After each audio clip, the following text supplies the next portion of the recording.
Mucho se ha investigado sobre el origen del hombre. Y en realidad, de verdad, solo hipótesis es lo que han elaborado los antropólogos materialistas de esta edad decadente y tenebrosa. Si le preguntásemos nosotros a los señores de la antropología materialista cuál fue la fecha y el modo exacto como surgió el primer hombre, no sabrían ciertamente darnos una respuesta exacta.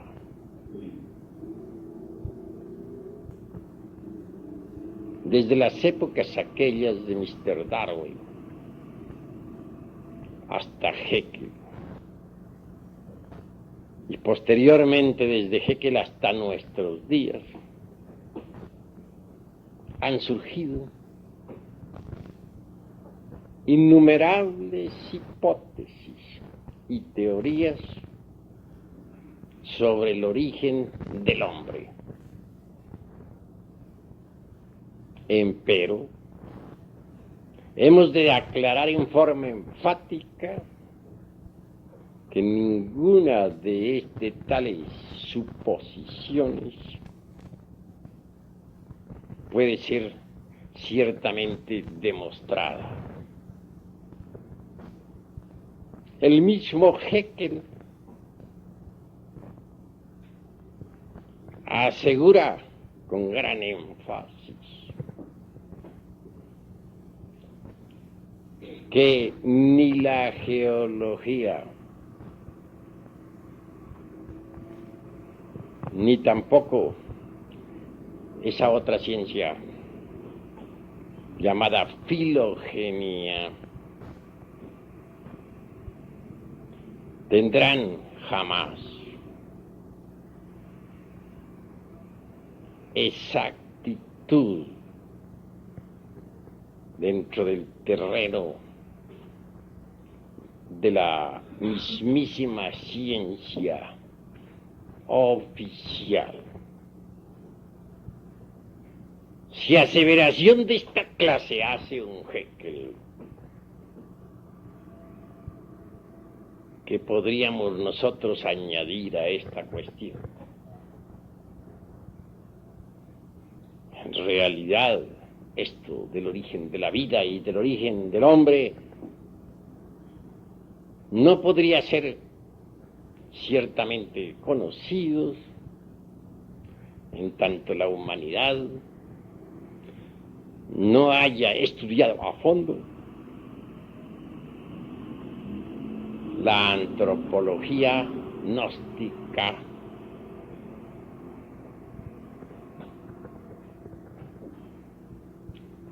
¿Qué nos dicen los protistas materialistas? ¿Qué afirman ellos con tanta arrogancia?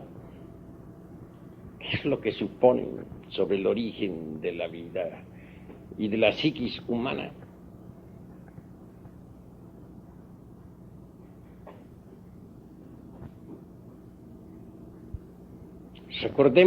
Recordemos con entera claridad meridiana al famoso monerón atómico de Haeckel entre el abismo acuoso.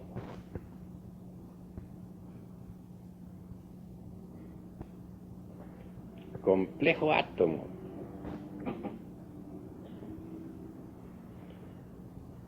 que no podía en modo alguno surgir de un azar,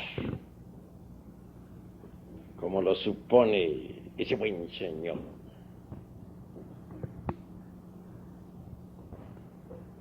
Ignorante en el fondo, aunque alabado por muchos y muchísimos ingleses. Hizo gran daño a la humanidad con sus famosas teorías. Solo diríamos, parodiando a Job,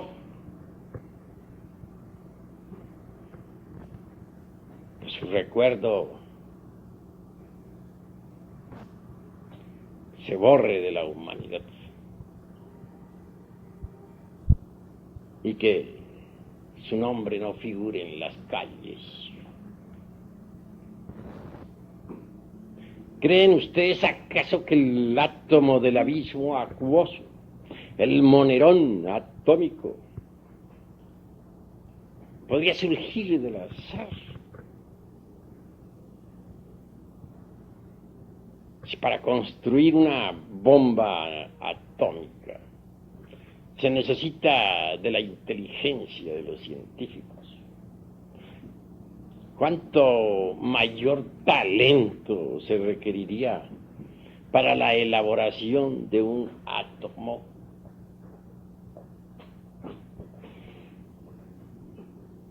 Si negáramos los principios inteligentes a la naturaleza,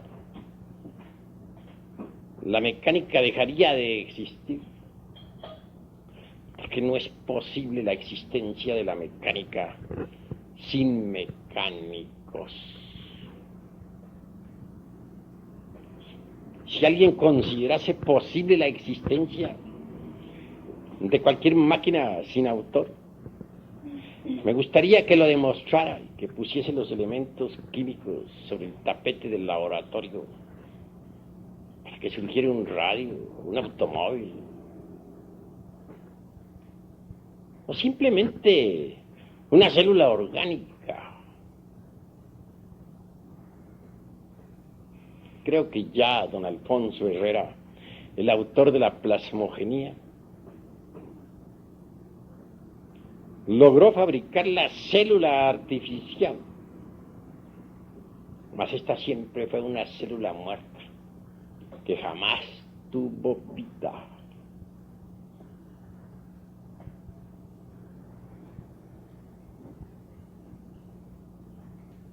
¿Qué dicen los protistas?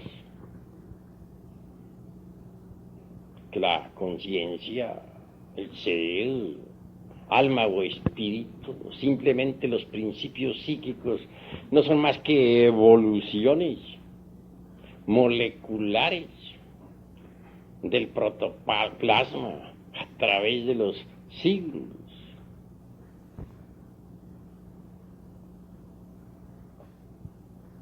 Obviamente, las almas moleculares de los fanáticos protistas no resistirían jamás un análisis de fondo.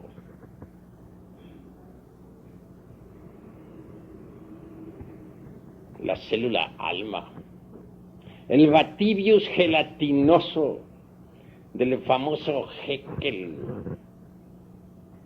del cual surgiera toda especie orgánica, está buena como para un Molière y sus caricaturas.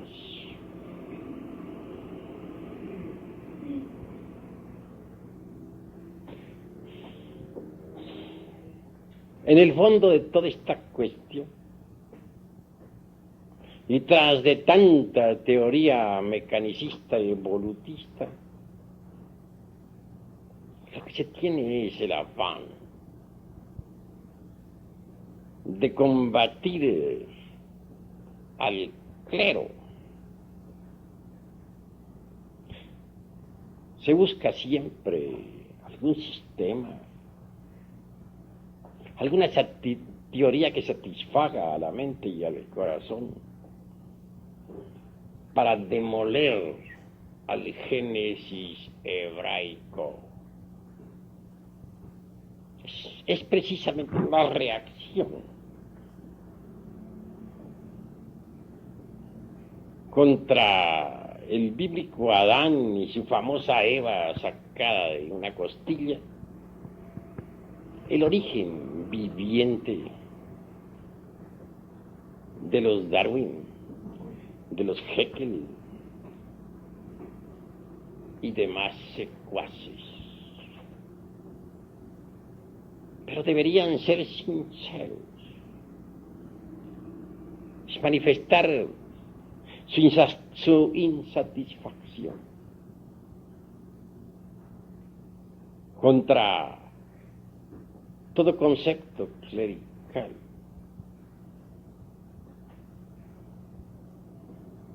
No está bien que por reacción simple se dé origen a tantas hipótesis desprovistas de cualquier basamento serio.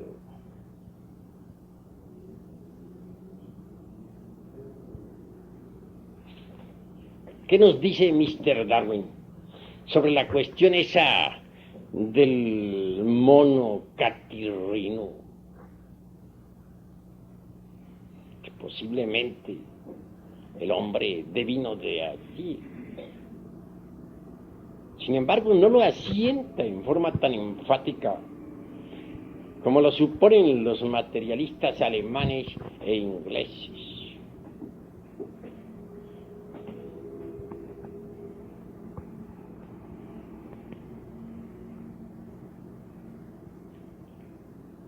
Mr. Darwin, en realidad, de verdad,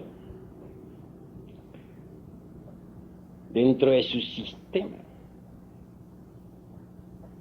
puso ciertos fundamentos que vienen a desvirtuar y hasta a aniquilar absolutamente la supuesta procedencia humana del mono, aunque este sea el catarrino o catirrino.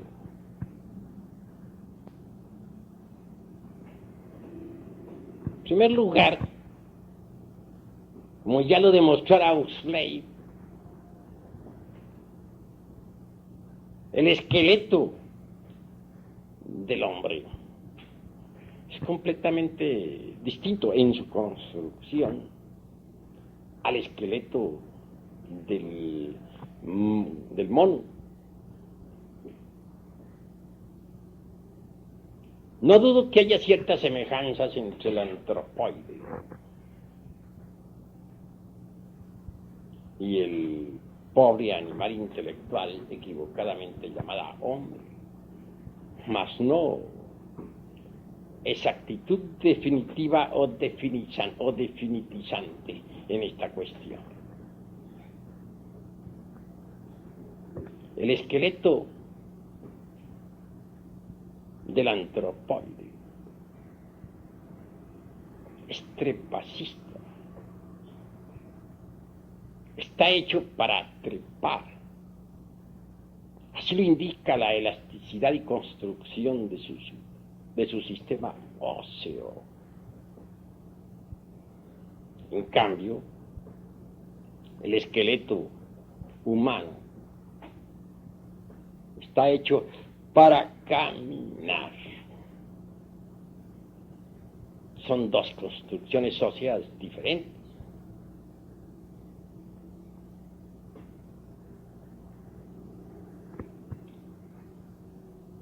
Por otra parte, la elasticidad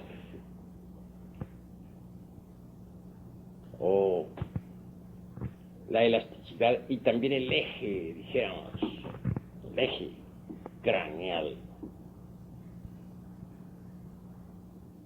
del antropoide y también del ser humano son completamente diferentes. Y esto nos deja pensando muy seriamente.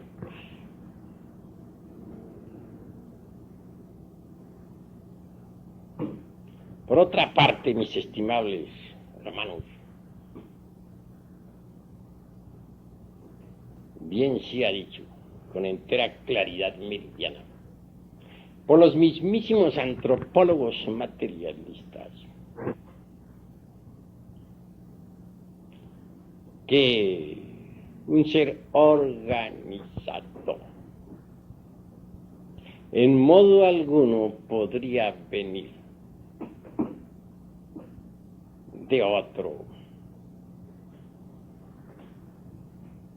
que marchase a la inversa, ordenado antitéticamente. En esto habría de poner cierto ejemplo. Veamos al hombre y al antropoide. El hombre, aunque en estos tiempos esté degenerado, es un ser organizado. Estudiemos la vida y costumbres del antropoide y vemos que está ordenado en una forma diferente, contraria, antitética.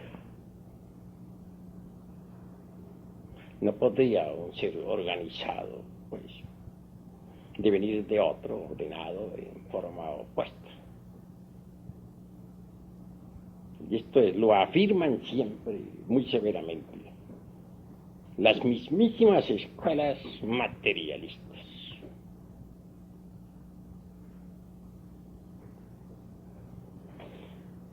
¿Cuál sería la edad del antropoide? ¿En qué época aparecería sobre la faz de la Tierra? Los primeros simios. Incuestionablemente en el Mioceno. ¿Quién podría negarlo?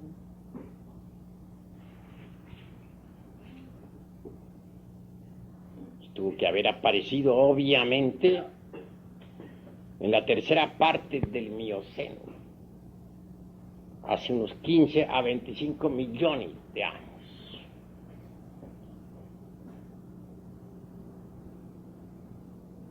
¿Por qué hubieron de aparecer sobre la faz de la Tierra los antropoides?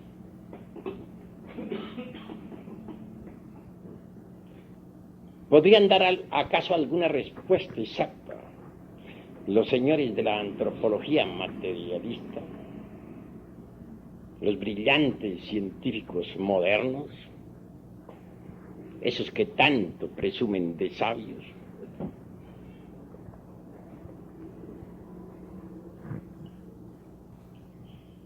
Es obvio que no.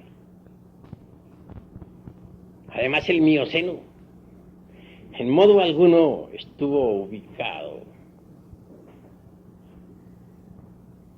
dentro de la famosa Pangea, tan sonada por la geología de tipo materialista.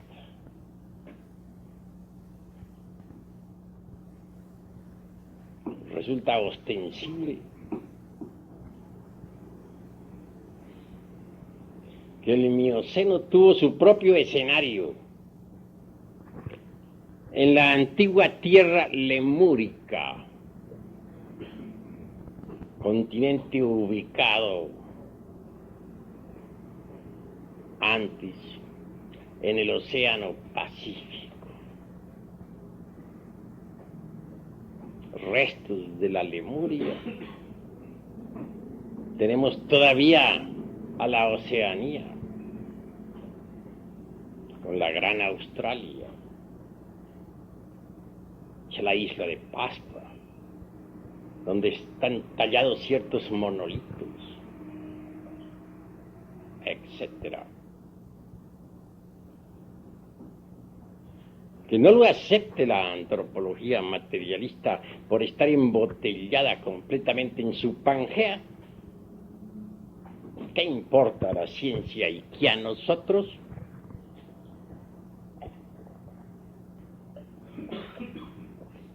En realidad que no van a descubrir la Lemuria con las pruebas del carbono 14. o del potasio argón, o del poleo. Todas esos sistemas de pruebas de tipo materialista están buenas como para un Molière y sus caricaturas.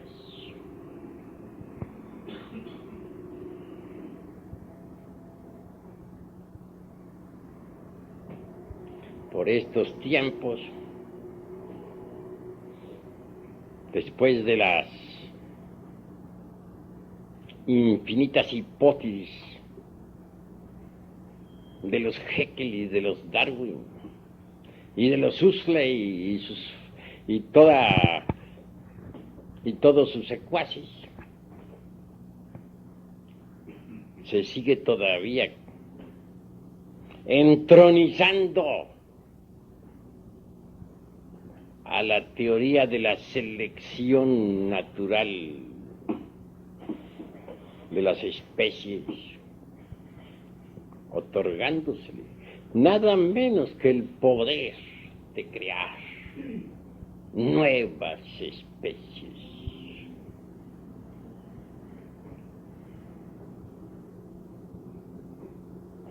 En nombre de la verdad hemos de decir que la selección natural como poder creador es sencillamente un juego de retórica para los ignorantes, algo que no tiene basamentos.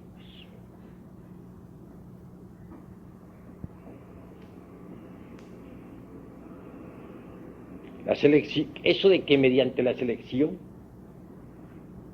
se logre crear nuevas especies, eso de que mediante la selección selectiva haya surgido el hombre, resulta en el fondo espantosamente ridículo y acusa ignorancia llevada al extremo. No niego la selección natural. Es obvio que esta existe. Mas no tiene el poder de crear nuevas especies. En realidad, de verdad, que lo que existe es la selección fisiológica, la selección de estructuras y la segregación de los más aptos. Eso es todo. Llevar a la selección natural hasta el grado de convertirla en un poder creador universal. Ese es el colmo de los colmos. A ningún sabio verdadero se le ocurriría semejante tontería.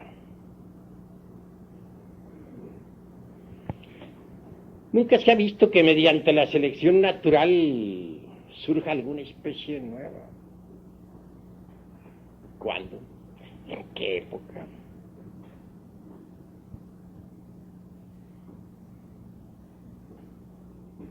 Se seleccionan estructuras, sí, no lo negamos. Las más fuertes triunfan.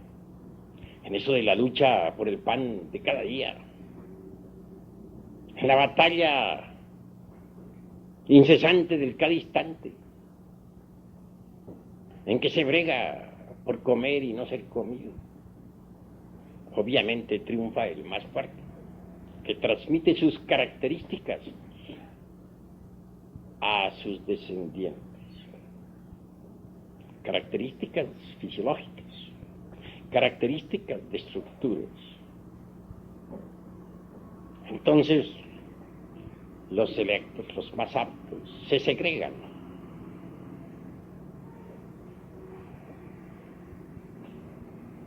Y transmiten ellos a sus descendientes tales aptitudes.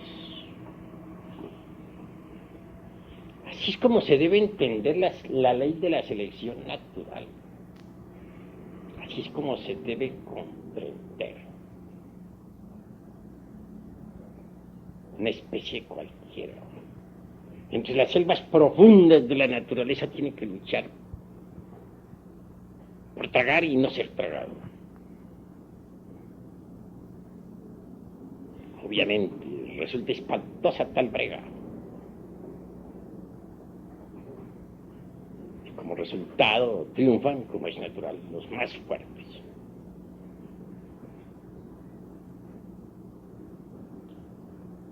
En el más fuerte hay estructuras maravillosas, características importantes, son transmitidas a su descendencia. Mas eso no implica cambio de figura. Eso no significa nacimiento de nuevas especies. Jamás ningún científico materialista ha visto que de una especie surja otra por ley de selección natural. No les consta, no lo han palpado nunca. ¿En qué se basan? Es fácil lanzar una hipótesis y luego aseverar en forma dogmática que es la verdad y nada más que la verdad. Sin embargo, ¿no son ellos acaso los señores de la antropología materialista?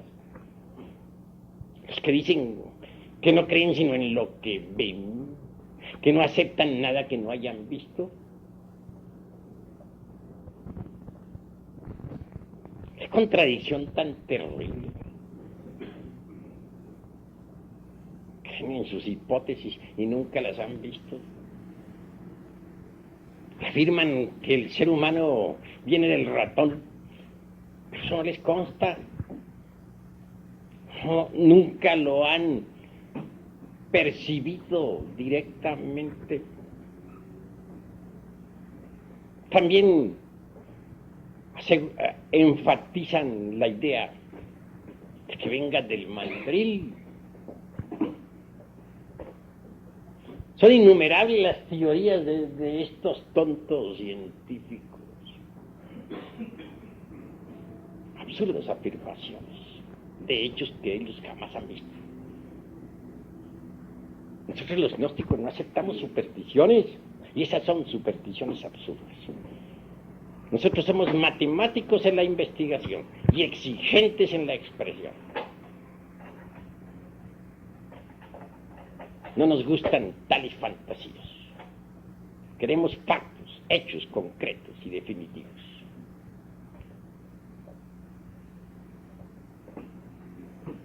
Así que, investigando dentro de esta cuestión relacionada con nuestros posibles antecesores, podemos evidenciar claramente el estado caótico en que se encuentra la ciencia materialista. El desorden total de sus mentes degeneradas y la falta de capacidad para la investigación. Esa es la cruda realidad de los hechos.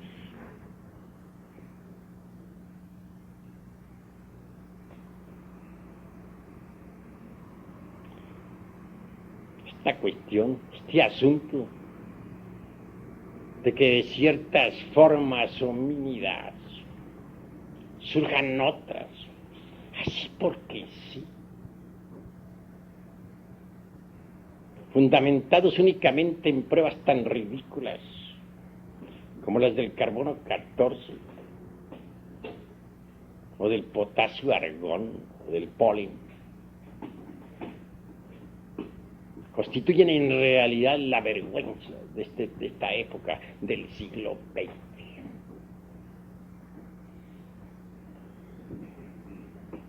Nosotros, los gnósticos, antropólogos, tenemos sistemas diferentes para la investigación. Tenemos disciplinas especiales que nos permiten poner en actividad ciertas facultades latentes en el cerebro humano, ciertos sentidos de percepción completamente desconocidos para la antropología materialista. Que la naturaleza tenga memoria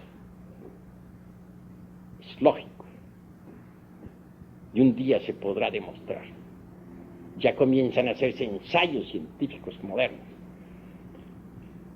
Pronto las ondas luminosas del pasado, o las ondas sonoras, para hablar más claro, del pasado, podrán descomponerse en imágenes que serán perceptibles a través de ciertas pantallas. Y ya hay intentos científicos en ese asunto.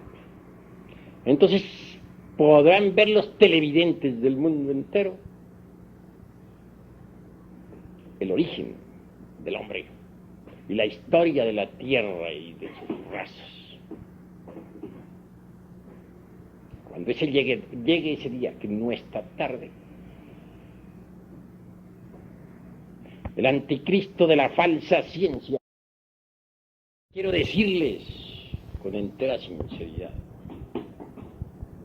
el origen de la humanidad quedará al descubierto en estas conferencias. ¿Qué causas primarias y secundarias dieron origen a la humana especie? ¿Conocen acaso esto los antropólogos materialistas? Los mismos científicos, secuaces de Haeckel, saben muy bien que todo el pasado geológico y la filogenia materialista jamás llegarán a ser ciencia exacta. Así lo han afirmado, así lo han dicho. Entonces, ¿qué?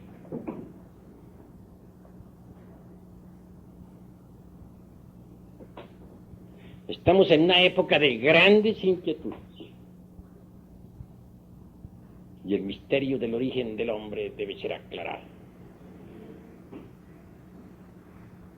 El terreno de las hipótesis es deleznable. Es como un paredón sin cimientos. Basta darle un ligero empujón para convertirle en menudo sedimento.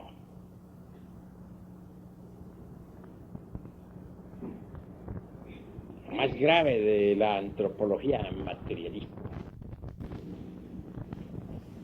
se manifiesta en ellos sabiamente.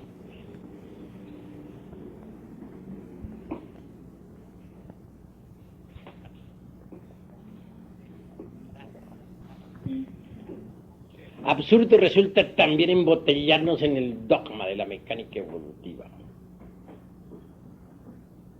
Si la naturaleza existen los principios constructivos, incuestionablemente existen también los destructivos. Si hay evolución en las especies vivientes, existe también la involución. Hay evolución, por ejemplo, en el germen que muere para que el tallo nazca. En la planta que crece, que echa hojas y que al fin da frutos. Hay involución en la planta que se marchita y que fenece y que por último se convierte en un montón de leños. Hay evolución en la criatura que se gesta dentro del vientre materno, en el niño que juega, en el joven. Hay involución en el anciano que decrece y que al fin muere. Evolucionan los mundos cuando surgen del caos a la vida. Después involucionan cuando al fin se convierten en nuevas lunas.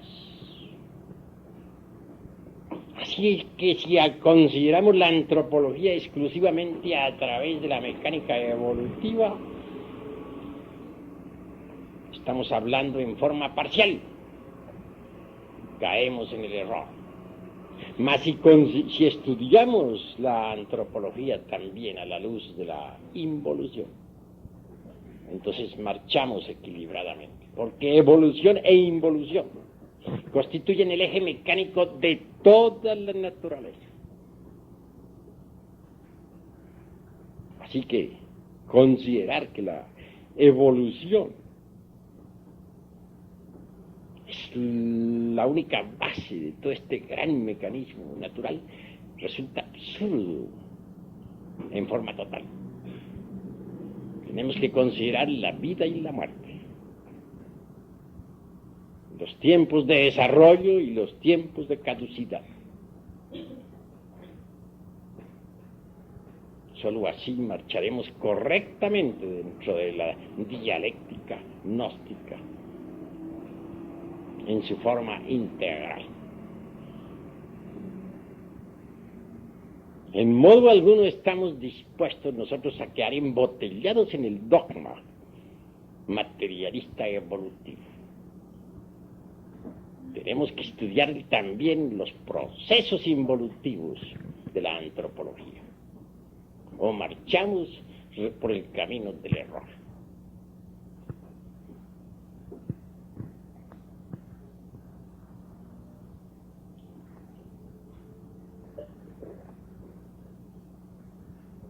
¿Cuáles son los tipos originales de esta raza humana? ¿Quién los conoce? Nosotros tenemos métodos, sistemas científicos por medio de los cuales podemos ver, oír, tocar y palpar esos tipos originales. Sabemos muy bien que antes de que el animal intelectual apareciera sobre la faz de la Tierra, en la Atlántida de Platón, que no es una simple fantasía como pretenden los fanáticos ignorantes de la famosa Pangea materialista, apareció en realidad de verdad el animal intelectual. En la Lemuria existió el hombre, lo mismo que en la época hiperbórea y polar. Mas estos son puntos que solamente iremos desarrollando en futuras conferencias, para mayor claridad de todos aquellos que escuchen y lean.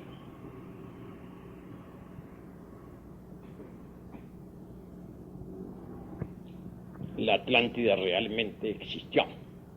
Fue un continente ubicado en el océano Atlántico.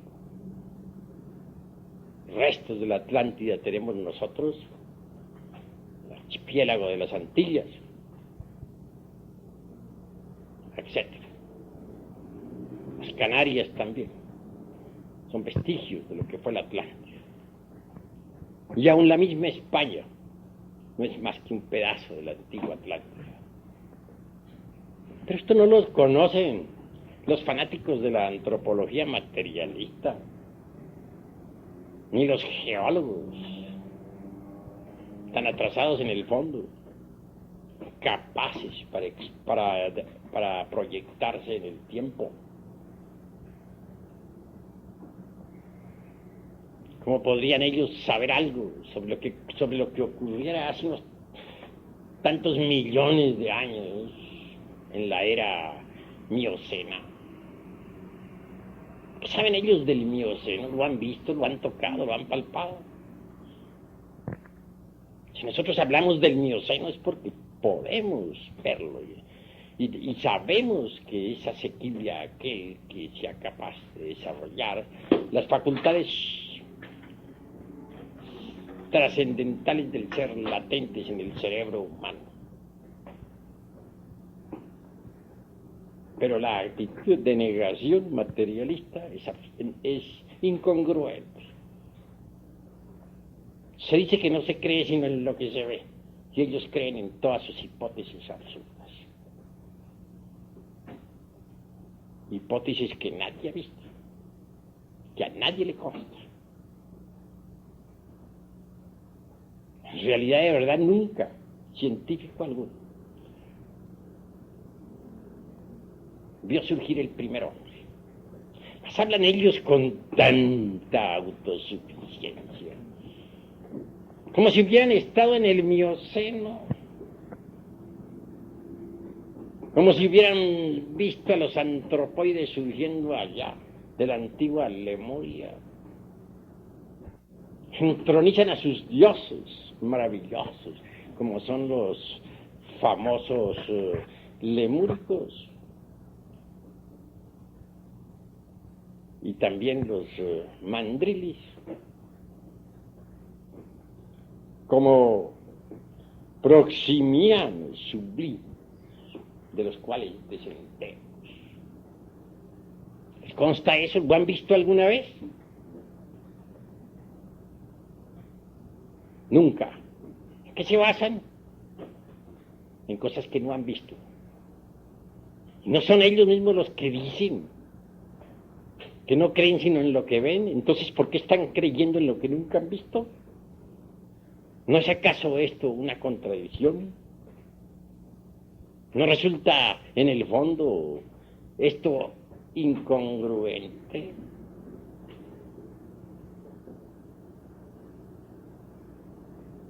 Bueno, hasta aquí mi conferencia de esta noche.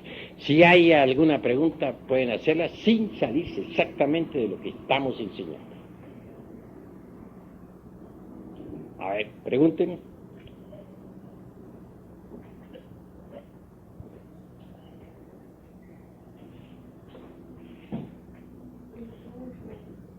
Se dice que el cambio de una especie a otra, en la física se dice que es por mutación,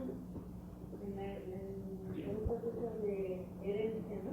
Por mutación. ¿Cómo? O sea, con un proceso de herencia por mutación, que ciertos genes se transforman para convertirse, para transformar la estructura precisamente del ser nuevo que va a surgir, digamos, ¿no?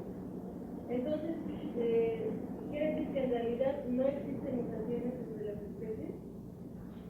Vamos con el mayor gusto a dar respuesta a esa pregunta. Estos tontos científicos de la antropología materialista creen que mediante los cambios ambientales y de clima se transforma en alguna forma, aunque sea en mínima parte, los órganos de la generación con posible mutación de genes, y darían a esas afirmaciones anticientíficas la calidad de exactitud y el poder de producir nuevas especies. Absurdo, porque nunca hemos visto nosotros a través de los siglos que los caballos se conviertan en otra cosa, que las águilas dejen de ser águilas, que los peces del inmenso mar se conviertan en gente. Ni siquiera los tiburones a los que se les otorga también nuestra paternidad. Pobres tiburones que ya siguen en el mar tranquilos mientras nosotros discutimos sobre ellos por aquí, en estas tierras. Podrían jamás cambiarse en cosa alguna que no fueran tiburones. ¿Aseverar lo contrario? Es creer en lo que no se ve. ¿No son ellos acaso los que están diciendo que no creen sino en lo que ven? Entonces, ¿por qué se contradicen? Que haya dos tipos de creación o dos clases de teorías para afirmar el origen del hombre. La una por vía, dijéramos, instantánea, como aquel muñequito del Génesis bíblico, en el cual Jehová sopla terriblemente, o que sea a través de la mecánica evolutiva. Pues es cuestión, dijéramos, de preocupaciones para los señores de la falsa ciencia. Porque en el fondo realmente la raza humana tiene su prototipo original. Y antes de que los famosos mamíferos aparecieran sobre la faz de la tierra, el hombre ya existía. Y esto lo iremos demostrando a través de nuestras sucesivas conferencias. Porque quiero que ustedes sepan que en estos estudios nos vamos a enfrascar durante varios años. Porque no se puede tener una preparación seria si no se conoce en realidad de verdad los principios científicos del gnosticismo universal. Es necesario estudiar la antropología en forma científica antes de que estudiemos las culturas.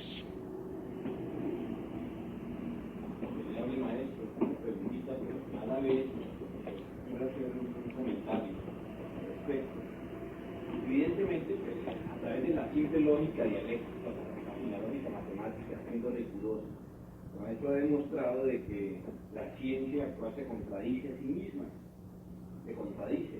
Dice que no creen sino en lo que ven y precisamente afirman cosas que nunca se han visto.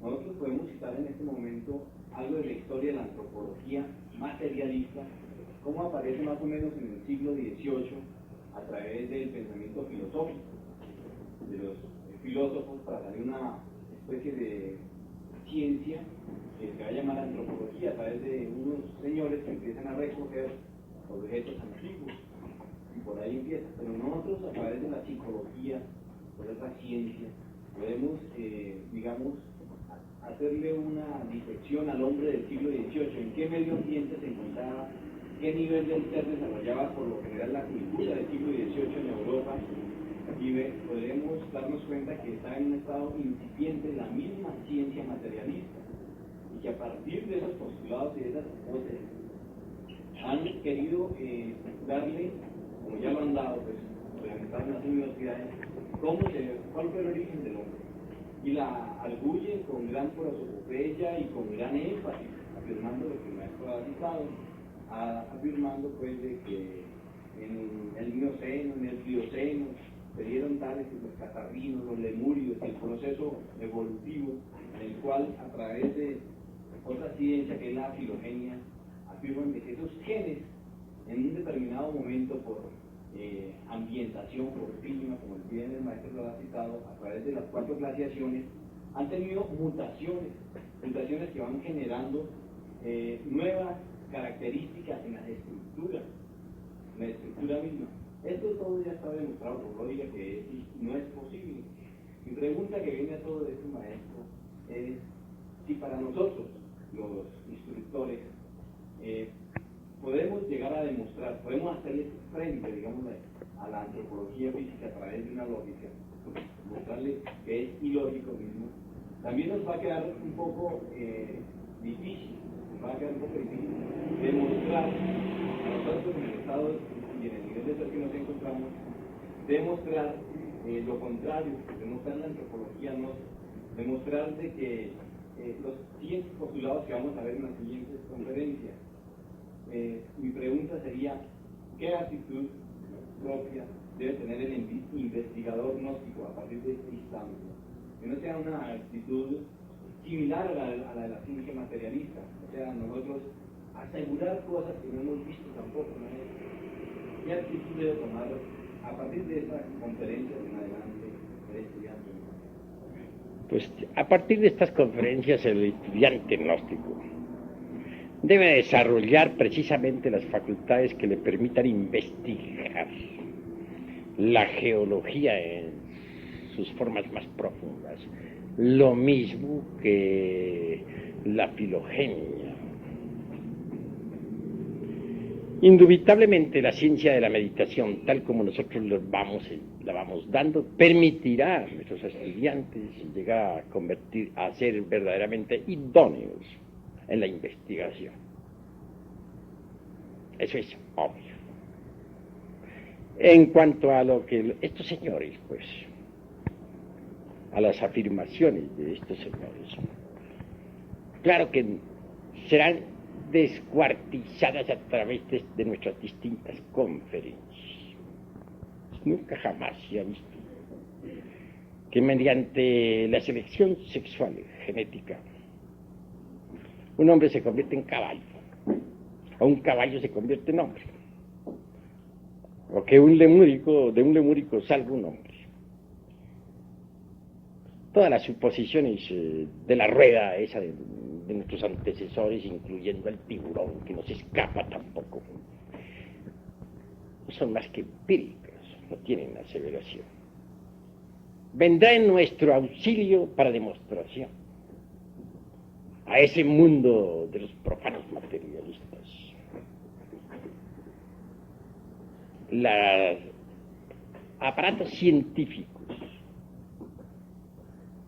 mediante los cuales se podrá ver en la pantalla, como ya lo dije, la historia de la Tierra y de sus razas. Ya hay ensayos. Recordemos al cura Peregrini en Italia, que está descomponiendo en estos momentos los sonidos para transformarlos en imágenes. También hay algunos ensayos en los Estados Unidos. No demora el día en que los registros akáshicos de la naturaleza caigan en poder de la ciencia. Y entonces todo el mundo podrá ver la realidad en las pantallas. Como ya dije, el anticristo de la ciencia quedará ante el veredicto solemne de la conciencia pública, desnudo, en su crudo realismo, tal cual es. Mientras tanto, debemos nosotros despertar ese sentido maravilloso de la intuición prajna paramita a través de la meditación para investigar por sí mismos. Tenemos los aparatos de investigación adentro, aunque los materialistas no lo acepten. Desarrollemos, usemos esos aparatos inteligentemente. Obviamente que se hace necesario combatir a la ciencia materialista científicamente, y lo vamos a hacer para que nuestros hermanos, todos, incluyendo los instructores, los misioneros, queden debidamente preparados. Maestro, usted nos ha hablado del fenómeno físico-químico, del fenómeno biológico, pero existe también el fenómeno psíquico, el fenómeno conscientivo y el fenómeno ontológico, maestro. ¿Cuál es el origen del hombre en las escalas psíquico, conscientivo y ontológico?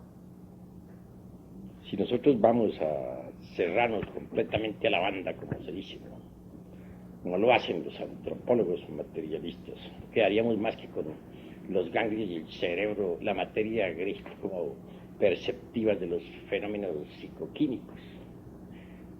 Pero si ahondamos en todas estas cosas a fondo, venimos a descubrir precisamente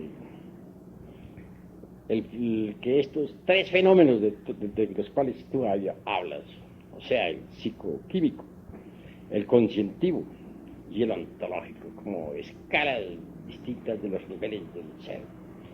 El psicoquímico o el químico que sirve de fundamento pues a lo psíquico para constituir lo psicosomático, obviamente está presente y todos ustedes lo han entendido o comprendido. En cuanto al conscientivo, realmente yo les digo a ustedes lo siguiente: el conscientivo tiene, dijéramos, un upadi, una base para la expresión sensible, cuál es el asiento vital de la vida orgánica. Pero si nosotros no desembotellamos la conciencia, no sería posible entonces llegar a la experiencia de lo real, de la verdad. Y no solamente tenemos que desembotellar la conciencia, sino la mente y la voluntad. Tenemos que convertirnos en individuos idóneos para la investigación, porque en realidad, de verdad, dentro del ego, dentro de los agregados psíquicos inhumanos que llevamos dentro, tenemos nosotros la embutida, la mente y la voluntad y la conciencia. La mente es importante para el estudio, para el análisis, pero la gente no tiene mente íntegra, unitotal, individual.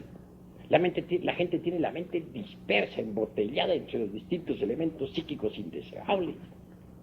Por estos tiempos se habla, por ejemplo, mucho de dinámica mental. ¿Cómo puede uno realmente llegar a la cuestión esa de la dinámica mental, ejercerla con maestría, si tiene la mente embotellada entre los distintos elementos inhumanos que lleva en su interior? Es obvio que debe desintegrar tales elementos para tener mente íntegra, total, no dividida por el proceso de la opción, no dividida por el proceso electivo, una mente que realmente se manifiesta en forma íntegra. Y en cuanto a la conciencia en sí misma, la conciencia, pues, los tres aspectos, la conciencia es el último que dices tú. En el punto de vista ontológico tenemos que ir mucho más allá, tenemos que pasar a la cuestión del ser en sí mismo, porque lo ontológico es más profundo, se refiere al ser y a sus distintas partes autónomas y autoconscientes. Si uno no despierta la conciencia, nada puede saber de sí mismo, de su propio ser. Así pues es necesario despertar completamente la conciencia. Por ejemplo, veamos, mucho se habla por estos tiempos sobre filogenia. Pero ¿cómo podría conocerse la filogenia si no estudiamos la ontogenia dentro del proceso fetal?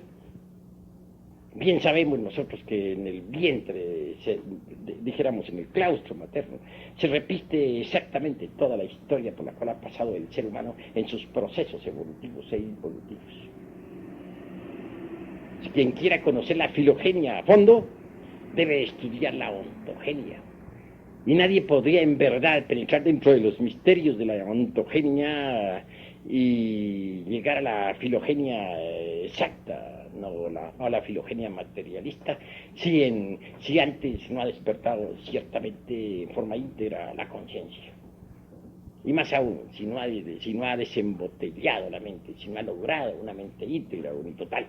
Así que las clases que aquí hemos dado nosotros sobre psicología práctica, con fondo trascendental, deben convertirse, dijéramos, en asiento de todas nuestras ocupaciones diarias para convertirnos en investigadores competentes de la ciencia gnóstica. Maestro, me queda otra inquietud con respecto a lo que se hablaba de mutaciones. Maestro, hay ciertas épocas, tal vez catástrofes, que permiten muchas veces que se crucen especies.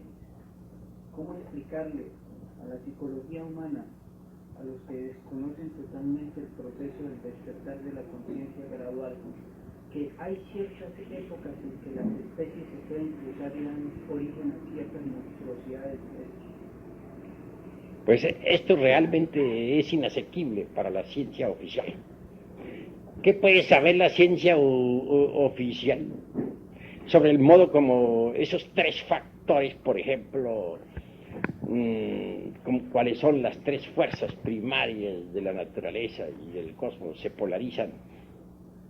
Incuestionablemente que eso nadie lo puede negar, que las tres fuerzas se polarizan, a veces en una forma, a veces en otra, a veces se permite que hayan ciertos cruzamientos y en otras épocas esos cruzamientos resultan algo más que imposible debido precisamente a las mismísimas polarizaciones. Por ejemplo, el chango, y esto que estoy diciendo no es para la conferencia ni va a quedar grabado, lo que dijimos sobre la conferencia es hasta donde dije, aquí termina la conferencia. Por ejemplo, el chango, ya hablando aquí entre nosotros, pues indudablemente tiene origen humano. Fue una época en que cierta raza lemur humana y muy humana se mezcló con bestias de la naturaleza. También al final de la Atlántida se dieron esas mezclas. Pero eso fue en esa época, en que el Oquidano activo, omnipresente, omnipenetrante, se desdobló en los tres factores y estos se polarizaron en cierta forma y de cierta manera que permitió que seres humanos se mezclaran con especies animales.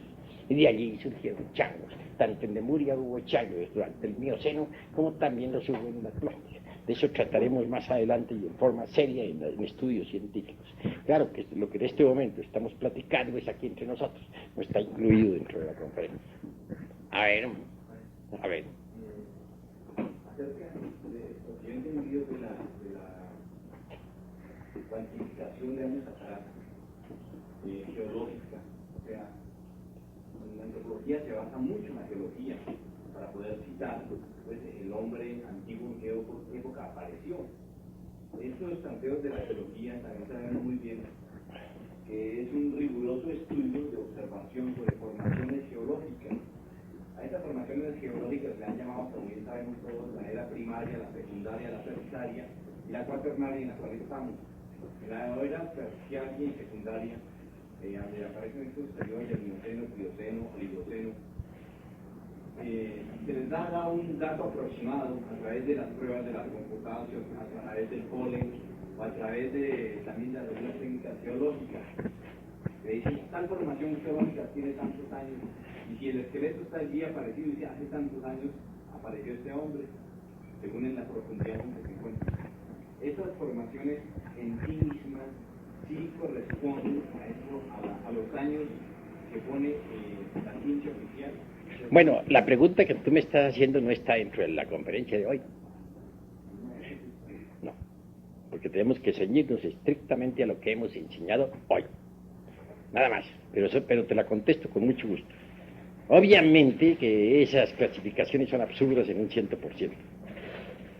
Que en realidad, de verdad, las eras que tú has citado tienen cada una sus correspondientes escenarios. Hoy me limito solamente a decir que el Mioceno tuvo por escenario la Lemuria. Así pues, al citar nosotros eras, nos apartaremos totalmente durante estas conferencias, durante este ciclo de investigaciones y de estudio, de las concepciones cronológicas materialistas.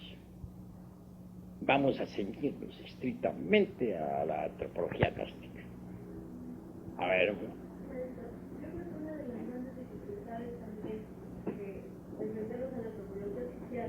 Es que definitivamente la antropología oficial no acepta ni la Lemuria ni la Atlántida, ni siquiera habla de él. Entonces, y bueno, por lo que yo he llegado a comprender con una combinación de los dos estudios, es de que la antropología oficial trata de entender el origen del hombre, de la raza aria, nada más centrándose aquí, sin pensar en que hay lemúricos en Italia, Atlantes tampoco. Entonces creo que ahí hay una gran confusión también. No ignoramos eso, pero ¿qué importa eso a la ciencia y que a nosotros? Ya he dicho, el que ríe de lo que desconoce está en el camino de ser idiota. Que vamos a quedar nosotros también embotellados dentro de la famosa Pangea materialista. ¿O vamos acaso nosotros a combinar la antropología gnóstica con la antropología de los ignorantes materialistas, enemigos del Eterno? Jamás. Al contrario, nosotros vamos a combatir la antropología materialista con la antropología gnóstica y vamos a demostrar científicamente el absurdo de la antropología materialista. Ahora solamente me propongo, en realidad de verdad, prepararlos a ustedes para que queden lo suficientemente fuertes para la batalla. Dentro de algún tiempo, cuando estén preparados, en verdad retaremos públicamente a la antropología materialista ante el veredicto solemne de la conciencia pública y científicamente los venceremos en el campo de batalla. Eso es todo. A ver. Perdone, maestro, que yo insisto en la misma pregunta, tal vez la gestioné mal. Yo digo que ya que vamos a combatir, ya que el maestro dice que vamos a combatir a la antropología científica en un tiempo con bases sólidas, la antropología física científica se basa, maestro, la base del hombre está en la Tierra. O sea, los primeros estudios de antropología empiezan por la geología. Nosotros también debemos tener una claridad sobre la geología de este planeta, ¿no? La formación de este planeta. Ellos empiezan muy bien, nosotros sabemos que la antropología empieza explicando la formación del planeta. Después, explicando la aparición de la vida en el planeta y luego cómo la vida fue evolucionando ya de algas marinas, animales, tiburones, así sucesivamente. ¿Cuál es? Mi pregunta volvía, esas eras geológicas existen, las vamos a ver nosotros. Vamos a tener también una base a través del planeta. ¿Cómo podría ocurrirles a ustedes que fuéramos todos nosotros a estudiar la antropología, excluyendo la geología?